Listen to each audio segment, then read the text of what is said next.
नमस्ते। आज की इस चर्चा में हम एक ऐसी जगह की पड़ताल करने वाले हैं जिसने एक नहीं, दो नहीं, बल्कि 3 अलग-अलग जिंदगियां जी हैं। Dunited.in के एक बेहतरीन रिसर्च पर आधारित आज का ये विश्लेषण हमें ऋषिकेश में हिमालय की तलहटी पर स्थित 14 एकड़ की एक बेहद खास चट्टानी संपत्ति के रोमांचक सफर पर ले जाएगा। ये महज जमीन का एक टुकड़ा नहीं है, बल्कि एक ऐसा स्थान है जहां आध्यात्म, संगीत, कला और भविष्य का एक अनूठा संगम देखने को मिलता है। तो चलिए इस सफर की शुरुआत एक बड़े सवाल से करते हैं। आखिर 1960 के दशक का एक शांत आध्यात्मिक आश्रम, दशकों बाद एक अंडरग्राउंड आर्ट आइकन और फिर आने वाले कल का ग्लोबल वेलनेस हब कैसे बन गया? इस कमाल के ट्रांसफॉर्मेशन को गहराई से समझना सच में बेहद दिलचस्प है। आज हम इस पूरी कहानी को सिलसिलेवार तरीके से देखेंगे। शुरुआत होगी 1968 के आध्यात्मिक एकांतवास से, फिर संगीत और उसका रचनात्मक असर, उसके बाद आश्रम का परित्याग और स्ट्रीट आर्ट, जीवंत भित्ति चित्रों का डिजाइन, भविष्य का हेरिटेज पुनर्विकास और आखिर में ग्लोबल होलिस्टिक वेलनेस हब। पहला पड़ाव 1968 का आध्यात्मिक एकांतवास। अगर हम इस जगह की टाइमलाइन पर नज़र डालें तो ये किसी फिल्म की कहानी जैसी लगती है। 1961 में महर्षि महेश योगी ने इस साइट को लीज पर लिया था। 1968 में दुनिया का सबसे मशहूर बैंड द बीटल्स यहाँ ध्यान लगाने आया, लेकिन 90s के दशक तक आते आते जंगल ने इस जगह को पूरी तरह अपने कब्जे में ले लिया।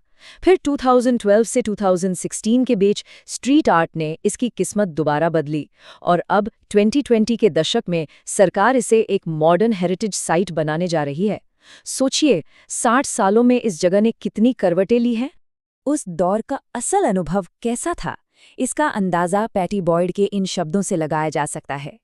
उन्होंने बताया था कि वे सुबह मोरों की आवाज़ सुनकर उठते थे और खुले आसमान के नीचे अपना खाना खाते थे।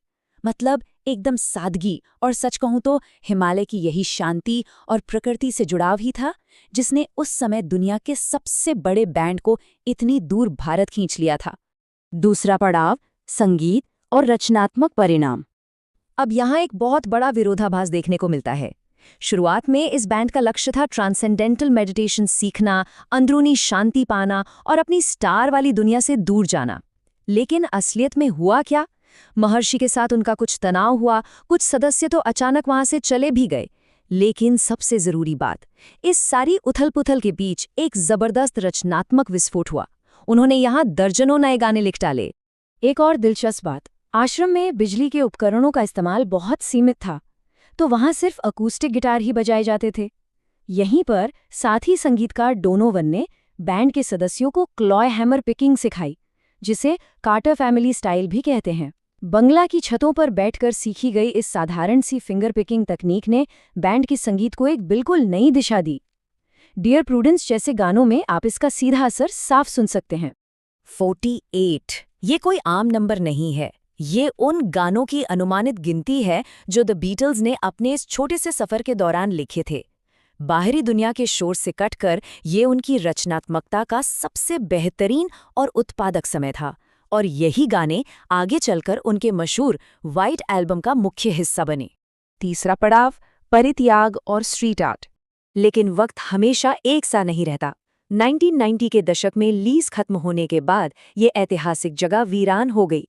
घने जंगल ने 14 एकड़ की इस प्रॉपर्टी को पूरी तरह अपने आगोश में ले लिया। 84 कुटिया की जो दीवारें कभी ध्यान के लिए थीं, वो अब खंडर बन चुकी थीं। पर ठहरिए, इन्हीं जर्जर दीवारों ने आगे चलकर दुनिया भर के स्ट्रीट आर्टिस्ट के लिए एक विशाल और अनोखे कैनवस का काम किया। जैसा कि बाद में यहाँ आने वाले स्ट्रीट आर्टिस्ट माइल्स टॉलैंड ने कहा था, पतन में सुंदरता खोजना। इन कलाकारों का नजरिया एकदम साफ था। वे सिर्फ रंग नहीं भर रहे थे, बल्कि अपनी कला के जरिए इस जगह के अनूठे आध्यात्मिक इतिहास और ऊर्जा को एक नया रूप देकर हमेशा के लिए सहेजना चाहते थे। चौथा पड़ाव जीवंत भित्ति चित्रों यानी म्यूरल्स की डिजाइनिंग।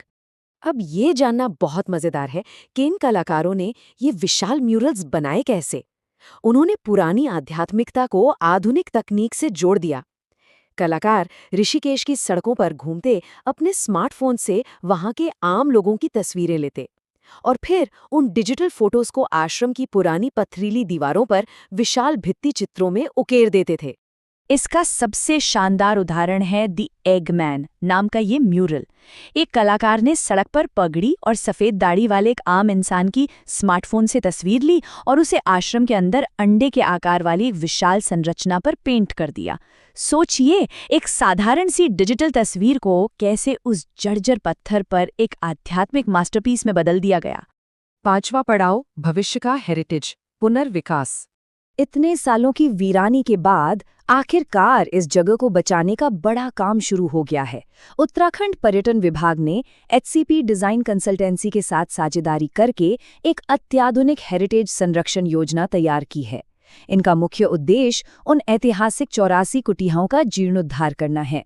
और सबसे खास बात यह है कि वो सिर्फ 1960 के दशक की बीटल्स वाली विरासत ही नहीं बचा रहे, बल्कि वहां मौजूद शानदार स्ट्रीट आर्ट को भी संरक्षित करेंगे। ये प्रोजेक्ट इतनी अहमियत क्यों रखता है? दरअसल ये एक अनोखे पुल का काम कर रहा है। एक तरफ 1960 के दशक का काउंटर कल्चर है, तो दूसरी तरफ आधुनिक हेरिटेज संरक्षण। ये योजना बहुत ही सावधानी से उस पुराने ध्यान केंद्र की शांति, पॉप कल्चर की हलचल और दीवारों पर बनी मॉडर्न स्ट्रीट आर्ट, इन तीनों के बीच एक बेहतरीन संतुलन बना रही है। और आखिरी पड़ाव, ग्लोबल होलिस्टिक वेलनेस हब।